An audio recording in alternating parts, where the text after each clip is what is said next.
Came home to find all her things gone. Found my soulmate. I'm done with this boring marriage. The note said. I stayed silent. Then 48 hours later, her frantic calls blew my phone as reality finally hit her. I stayed silent. Then 48 hours later, her frantic calls started blowing up my phone as reality hit her. We'd been married 5 years. I'm 31, manage auctions, and we bought this 15-acre ranch 3 years ago. Things had shifted lately. Not hostile, just distant. The change started when she befriended Stacy, her co-worker, who constantly posted about leveling up. Within weeks, Vicky dyed her hair platinum, overhauled her wardrobe, started mysterious weekend work trips that never resulted in sales. Our intimacy vanished. She called our life boring, while I worked 60-hour weeks saving for the kitchen renovation she wanted. I came home early Thursday. Her car was there, lights off. Our dog Tucker didn't come running. The house was silent. Her closet was half empty, hangers askew, all her makeup gone. Then the note, found someone who really gets me. He's my soulmate. This boring marriage isn't working. Moved in with him. Lawyer will contact you. I didn't explode. I called my attorney Dan, then my brother. Dan helped us purchase the ranch. When I explained everything, he pulled up our property documents. After several minutes, his expression shifted dramatically. You're the sole owner of the entire property. Vicky's name isn't on the deed at all. We'd used money from both accounts for the down payment. $42,000 from me, $28,000 from her. But as a real estate agent, Vicky handled all the paperwork. The question was why she deliberately kept her name off. Then Dan found something else. She owned a lakefront cabin in her name only. Purchased 2 years ago for $175,000. 2 years ago, we were eating microwaved meals to save for renovations. Where had she gotten that money? Dan found systematic transfers from our joint checking account to her personal savings over 30 months. Never large enough to notice. $200 here, $350 there, but totaling $22,300. My commission earnings, funding her secret escape plan. This wasn't impulsive, Dan said. These records show someone planning an exit for years. The separate property, hidden transfers, keeping her name off your assets. This was calculated. He advised staying silent. She'll contact you when she realizes the ranch is solely in your name. She's been assuming you'll have to sell and split proceeds. Exactly 48 hours later, my phone exploded. The first voicemail was businesslike about discussing the ranch. By the second, irritation was seeping through. The third had desperation about selling before winter. By the sixth, complete panic. I forwarded everything to Dan without responding.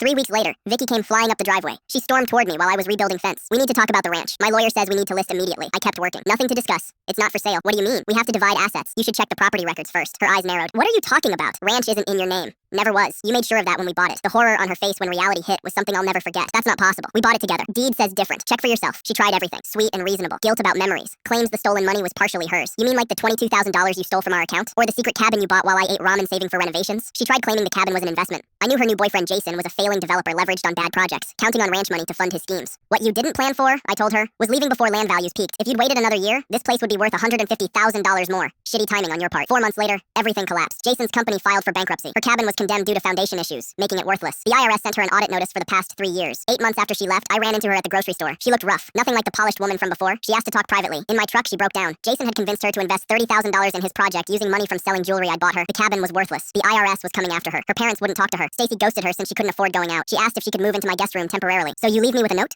Try to take half my property, and now you want my help. I pulled out a folder with every document I'd collected. Bank transfers, tax discrepancies, loan applications with different income amounts. Her face went white, realizing I triggered the IRS audit. What do you want? She asked, defeated. Nothing. That's the beauty of it. I've already won. She lost her real estate license, moved back with her parents at 29, and sold the cabin at a massive loss. Last I heard, she's working as a receptionist somewhere in Austin, starting over with nothing.